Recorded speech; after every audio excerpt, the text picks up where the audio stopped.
Hello and welcome to all of you दोस्तों। जैसा कि आप जान रहे हैं कि इसरो ने अपनी 42वां मिशन जो है CMS-01 इसको सफलतापूर्वक लॉन्च कर दिया है।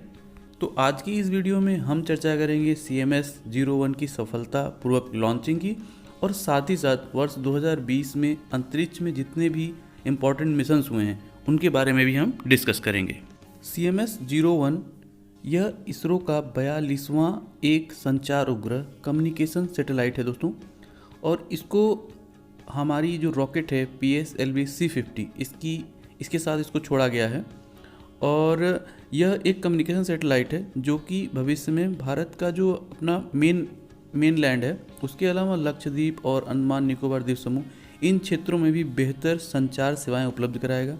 इसका मतलब ये है कि जैसे टीबी और कम्युनिकेशन से रिलेटेड टेलीमेडिसिन, टेली एजुकेशन, इसके अलावा जो आपदा प्रबंधन, जो नेचुरल डिज़ास्टर्स आते हैं उनको भी टैकल करने में ये हमारी बहुत मदद करेगा। इसके साथ साथ दोस्तों ये बता दूं कि ये जो हमारा मिशन है CMS-01 ये वर्ष 2011 में छोड़े गए हमारे एक सैटेलाइट GSAT-12 का स्थान लेगा और इसकी जो लाइफ है वो 7 साल की है, मतलब ये 7 साल तक अपनी सेवाएं देगा। साथ ही बताता चलूँ दोस्तों, यह इसरो का दूसरा एवं वर्ष 2020 का अंतिम मिशन था, क्योंकि जैसा कि आप जानते हैं कोरोना महामारी की वजह से इस वर्ष काम करने में बहुत दिक्कतें हुई हैं। तो ये तो रहा दूसरा।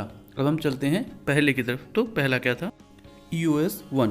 EOS-1 क्या है? यह एक प्रकार का यह एक अर्थ ऑब्जर्वेटरी सैटेलाइट है जो कि कृषि, प्राकृतिक आपदा जो है, इसके बाद वानिकी, इन सब चीज़ों का भी इन सब चीज़ों के बारे में भी हमें अपनी जानकारियाँ उपलब्ध कराएगा।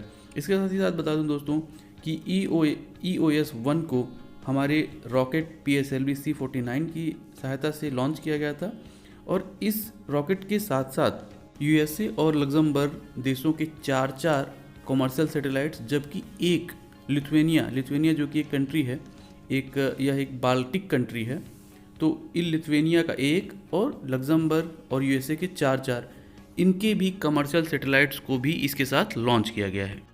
आगे बढ़ते हैं दोस्तों। अब है GSAT-30। अब देखिए, इसरो ने तो एक ही लॉन्च किया था और दूसरा लॉन्च किया, लेकिन क्या हमारे उपग्रह नहीं लॉन्च हुए? ऐसा नहीं है। जनवरी 2020 में इसरो का एक उपग्रह है जो कि एक भारी भरकम सैटेलाइट है GSAT-30।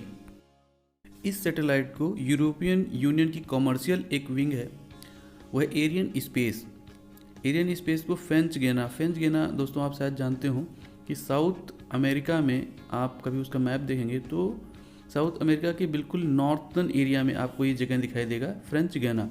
तो फ्रेंच गेना यह एक फ्रांस की ओवरसीज टेरिटरी है। यहाँ से एरियन 5 नामक एक रॉकेट से इस सैटेलाइट को लॉन्च किया गया है और ये जो कम्युनिकेशन सैटेलाइट है ये भारत के अलावा खाड़ी देशों और ऑस्ट्रेलिया महाद्वीप में भी अपनी सेवाएं प्रदान करेगा। लगभग 3375 किलोग्राम का यह सैटेलाइट वर्ष 2005 में हमारा एक सैटेलाइट छोड़ा गया था, इनसेट। तो ये हो गई इसरो की बातें दोस्तों। अब हम आगे बढ़ते हैं और अब हमारा अगला जो टॉपिक है वो है मिशन होप प्रोब। यह उपग्रह दोस्तों संयुक्त अरब अमीरात UAE का है जो कि एक खाड़ी देश है, जैसा कि आप जानते हैं। और साथ ही साथ बताता चलूँ दोस्तों कि UAE अब पहली अरब कंट्री या खाड़ी देश बन गया है जिसने कि मंगल ग्रह के लिए अपना ये मिशन भेजा है। साथ ही साथ बताता चलूँ दोस्तों, यह मिशन फरवरी 2021 को मंगल की कक्षा में पहुँचेगा। इसके साथ एक चीज़ और भी बताता चलूँ दोस्तों कि UAE जो एक कंट्री है इसमें स्पेस एजेंसी, जैसे हमारी इसरो है वैसे जो UAE की स्पेस एजेंसी है उसकी स्थापना वर्ष 2014 में हुई थी और वर्ष 2015 में इन्होंने ये घोषणा किया था कि ये जो है कि मंगल ग्रह के लिए अपना एक मिशन लॉन्च करेंगे और 2020 में इन्होंने यह सफलता हासिल की है।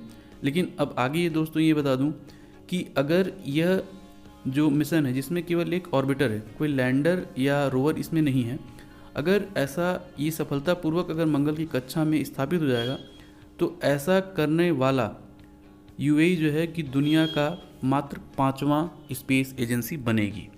अब इस सैटेलाइट को बनाया तो है UAE की साइंटिस्ट ने, लेकिन इसको लॉन्च किया है जापान की जो स्पेस एजेंसी है JAXA, Japan aerospace exploration agency, उसने इसको लॉन्च किया है और इसमें सहायता किया है जापान की एक बड़ी कंपनी मित्सुबिशी, तो उसने भी इसमें सहायता की है।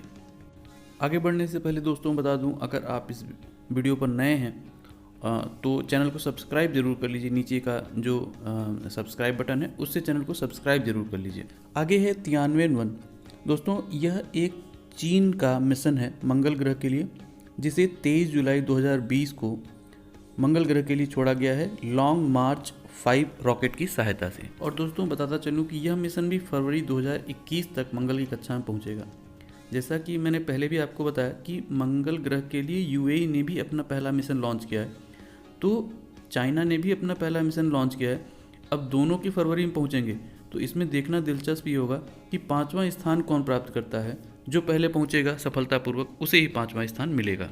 इससे पहले यह सफलता हासिल करने वाली 4 जो स्पेस एजेंसियां हैं वो हैं, सबसे पहले अमेरिका, इसके बाद यूएसएसआर जो पहले रूस जो अब बाद में बन गया है, पहले वो यूएसएसआर था, तो यूएसएसआर की जो स्पेस एजेंसी है वो, इसके बाद यूरोपियन यूनियन की एजेंसी, और इसके बाद इंडिया, हमारा प्यारा भारत ने वर्ष 2014 में बिना किसी देश की सहायता लिए बिना और पहली ही अटेम्प्ट में पहली ही बार यह सफलता हासिल की है। अब दोस्तों बात यहाँ पर यह आ रही कि क्या चीन ने पहले अटेम्प्ट नहीं किया? तो नहीं, चीन ने पहले वर्ष 2011 में रूस की सहायता लिया था और रूस के साथ मिलकर इन्होंने प्रयास किया था, लेकिन इसमें ये सफल नहीं हो पाए हैं। चीन के इस मिशन में ऑर्बिटर के साथ साथ एक रोवर और एक लैंडर भी है, जबकि यूएई का जो मिशन है उसमें कोई रोवर या लैंडर नहीं है, उसमें केवल ऑर्बिटर ही है। आगे बढ़ते हैं दोस्तों, आगे है मिशन परसेवरेंस। नासा की यह जो मिशन है यह 30 जुलाई 2020 को छोड़ी गई है और इस मिशन की सबसे बड़ी खासियत यह है कि इसमें कोई ऑर्बिटर या लैंडर नहीं है, इसमें केवल एक रोवर है और एक हेलीकॉप्टर है इसके साथ।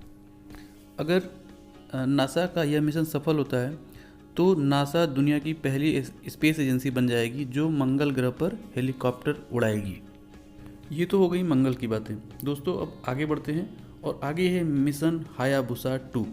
जापान का यह मिशन है। इस मिशन के अंतर्गत जापान के जो साइंटिस्ट हैं, जापान के जो वैज्ञानिक हैं, उन्होंने एक उल्कापिंड है उसका नाम है रायगू। उस उल्कापिंड पे जापान के जो साइंटिस्ट हैं उनको संभावना है कि वहाँ पर जीवन हो सकता है, तो जापानीज साइंटिस्ट ने वहाँ का जो मिट्टी है, वहाँ की जो धूल है, उसको पृथ्वी पर लाने में सफल हुए हैं। यह एक बड़ी सफलता है दोस्तों। तो यह सफलता वर्ष 2014 में शुरू हुई थी।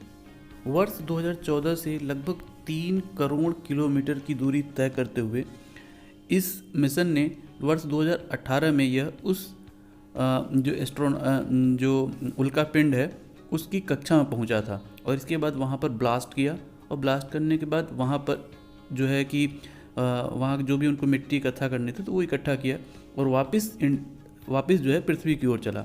और अब ये दिसंबर 2020 में जो है कि मिट्टी को हमारे एक कैप्सूल के फॉर्म में उन्होंने वहाँ से फेंका था और ये ऑस्ट्रेलिया की जो एक मरुस्थल है वहाँ पर आके गिरा था और वहाँ से इसको कलेक्ट किया गया जापानीज़ के द्वारा। अब जब मिट्टी लाने की बात हो रही है तो चीन कैसे पीछे रहेगा? तो चीन ने भी एक मिशन लॉन्च किया है, मिशन चैंग-ई 5। इस मिशन के अंतर्गत चीन जो है कि चंद्रमा की मिट्टी ले आया है पृथ्वी पर चंद्रमा की मिट्टी ये पृथ्वी पर ले आए हैं और फिलहाल इसके साथ साथ इन्होंने एक काम और भी किया है कि चीन ने चंद्रमा पर अपना झंडा भी गाड़ दिया है।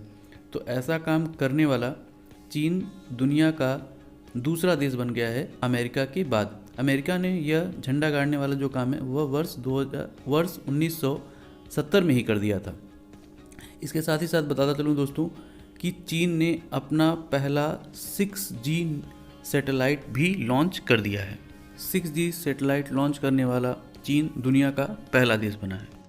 आगे है दोस्तों मिशन क्रू 1। यह मिशन जो है दोस्तों की दुनिया की पहली प्राइवेट कंपनी है स्पेस एक्स ने अपने इस मिशन में 2 अंतरिक्ष यात्रियों को इंटरनेशनल स्पेस स्टेशन में भेज दिया है और यह सफलता हासिल करने वाला स्पेस एक्स दुनिया का पहला प्राइवेट कंपनी है। स्पेस एक्स के बारे में बता दूं दोस्तों, इसकी स्थापना वर्ष 2002 में एलन मस्क का नाम आपने सुना होगा, तो एलन मस्क के द्वारा किया गया था। तो ये था दोस्तों वर्ष 2020 के प्रमुख अंतरिक्ष मिशन। मैंने इसमें सभी प्रमुख मिशंस को इंक्लूड करने की कोशिश की है। अगर इसमें से कोई छूट गया हो तो आप इसको कमेंट बॉक्स में ज़रूर बताएं। साथ ही साथ बता दूं कि अगर इससे संबंधित क्वेश्चन आंसर में आप पार्टिसिपेट करना चाहते हैं तो आप हमारा Facebook page my self study join कर सकते हैं। अगर ये वीडियो अच्छी लगी हो तो वीडियो को लाइक और शेयर करना ना भूलिएगा, साथ ही चैनल को सब्सक्राइब भी। चलिए तब तक मिलते हैं किसी और वीडियो में, तब तक के लिए जय हिंद।